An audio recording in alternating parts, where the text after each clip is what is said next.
We're going to get the articles updated that are on Infowars.com and PrisonPlanet.com with the artist who did the famous street art. Andre the Giant has a posse, and then everybody copied that around the country and the world tens of millions of times. Then he came out with Obey clothing line. People call him a sellout, but I mean, get your political message out. Unfortunately, it's like communist. You got to love it. It's a communist that makes tens of millions of dollars and has clothing shops, but that's actually David Rockefeller, you know, his granddaddy said competition's a sin. But that's a side issue. We're happy he's making money. The issue is he just shouldn't then want to put us in FEMA camps.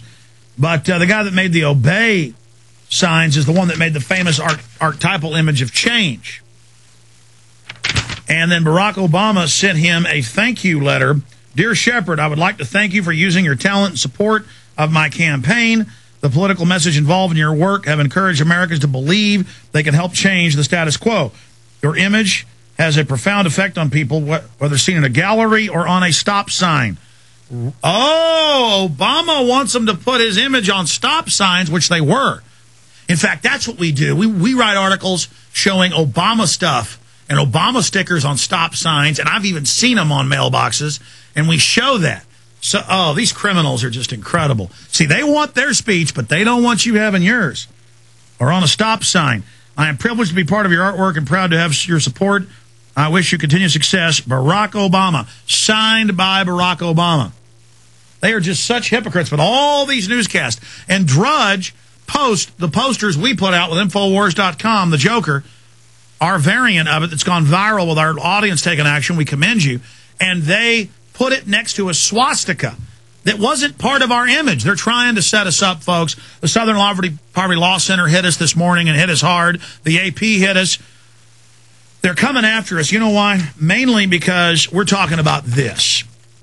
Now, this is on German TV, German radio. We have the reports up on Infowars.com. Does virus vaccine increase the risk of cancer? Then they go on to admit cancer viruses. We're going to talk to Steve Quayle right now about this. The swine flu vaccine has been hit by a new cancer fears after a German health expert gave a shock warning about the safety.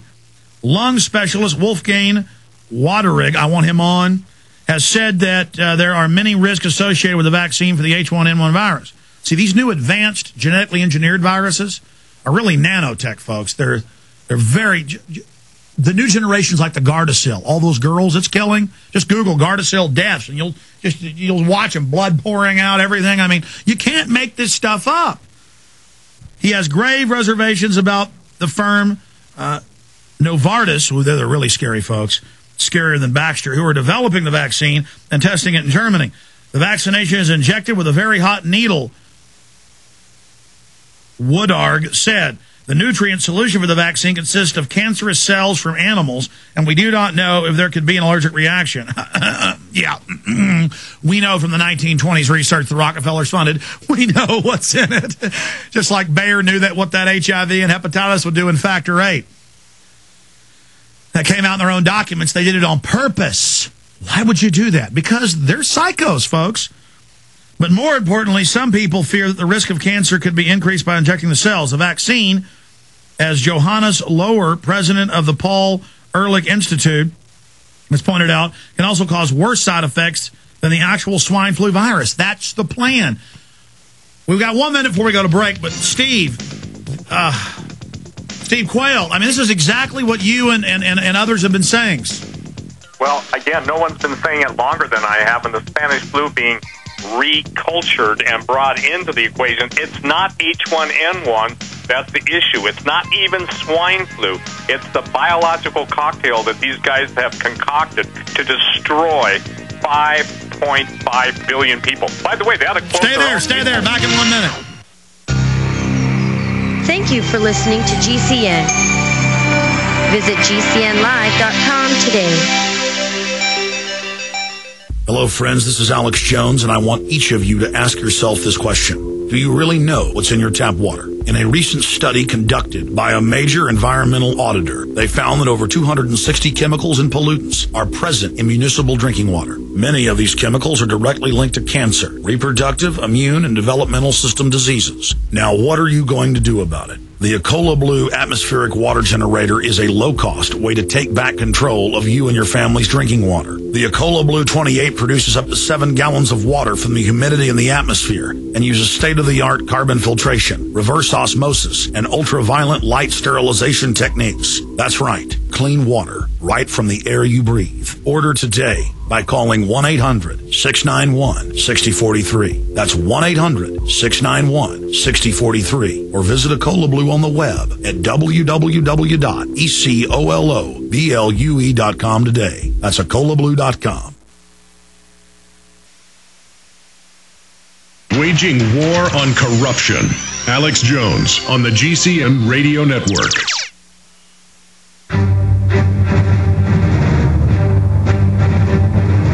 Big Brother, mainstream media, government cover-ups.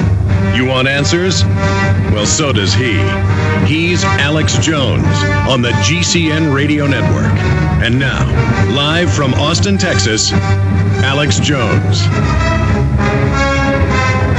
The internet was not really going in 95, 96. There was a few audio streams, but they were intermittent. I didn't hear Steve Quayle until 96 when I was sending an audio cassette of him. Then I got him on, and I remember the first interview, I kind of disagreed with him on a lot of points. He said they're going to carry out eugenics, they're going to put it in a flu vaccine, they're going to kill you. And then years later, I've done deep research, made films. I realize that's everything. So that's why I respect Steve. That's what kind of scares me, though. He gets into other areas that I haven't really researched enough, but I know he's a credible guy, so it kind of freaks me out, some of the other stuff he covers, because I hope that isn't accurate. But we know that Steve is very gifted, very intelligent, has a lot of sources, and it's always great to have Steve Quayle on with us. Okay, Steve, you got cut off by the break. Top German scientists, major institutes, live cancer virus. We know the weaponized cancer program was the name of the AIDS program by the Navy in the 70s. We know they put it in the vaccines of gay men in New York. That's declassified. But then we get demonized saying don't take the shots. And now here it is in mainstream news that these people are going to be getting cancer viruses. Go ahead. Okay, first of all, I want to give 2 quotes because I didn't say this. Dr. Henry Kissinger, world population needs to be decreased by 50%, okay? War and famine would not do. Instead, disease offered the most efficient and fastest way to kill the billions that must soon die if the population crisis is to be solved. AIDS is not an efficient killer because it's too slow. My favorite candidate for eliminating 90% of the world's population is airborne Ebola, Ebola restin, because it's both highly lethal and it kills in days instead of years. We've got airborne diseases with 90% mortality in humans killing humans. Think about that. You know, the bird flu is good, too. For everyone survives, he will have to bury 9. That's Dr. Eric Pianka, University of Texas, evolutionary ecologist and lizard expert. Okay? Now, Alex, what I've been trying to get across for the decade and a half I've been on talk radio is the fact that, look, they're not happy with a 28% mortality rate. They want a 90% mortality rate. The idea is still in strange language, or in language that seems so hard for people to grasp. If the world's leaders, who everybody looks up to at the CFR and all that, I don't even want to go into that, but if these guys are eugenicists at heart, which they are, if they're making statements that everyone's got to die, which they do, then where are you and I off? And I challenge the mainstream media to have a round table. Exactly. I mean, here's the deal. Don't these stupid reporters in New York on CNN and Fox, don't these FBI guys, don't you all understand we're telling you the truth? We wish this wasn't true. Believe me, I don't like working 18 hours a day. I'm sick of this, but I can't get out of this because it's real.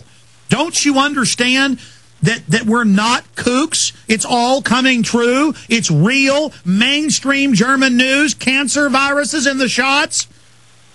Alex, sorry. You know, no, the thing that people have got to understand, those who are in the FBI, the DHS, the CIA, DIA, DEA, every 4-letter and whatever letters are out there, this isn't just about your assigned target for the day, Alex Jones, Steve Quayle, or whatever. This is about your families, because the mutagenic nature of these very biologically, and by the way, this is all done in special compartmentalized intelligence, and A doesn't necessarily know how he's connected to B until he sees all the killing. That's why the 100 scientists had to die. Alex, listen to me. Right now, they're going to go hot, meaning going hot. I know you and I probably, if there's any place we disagree on, is the lateness of the hour, okay? And when I say disagree... No, Steve, I mean, sir, I just believe we can stop it. I know. And I would say this, that the powers that be are anticipating the intentional release of the most deadly biological pathogens. I don't know if the first series of injections... Stay there. You're saying the intel you've got is they're going hot. We'll see when we get back. The word we've got is October. But if we get the word out, I believe they will take the green light off. We better hope so. And a lot of you are laughing out there. Later, you may not be laughing.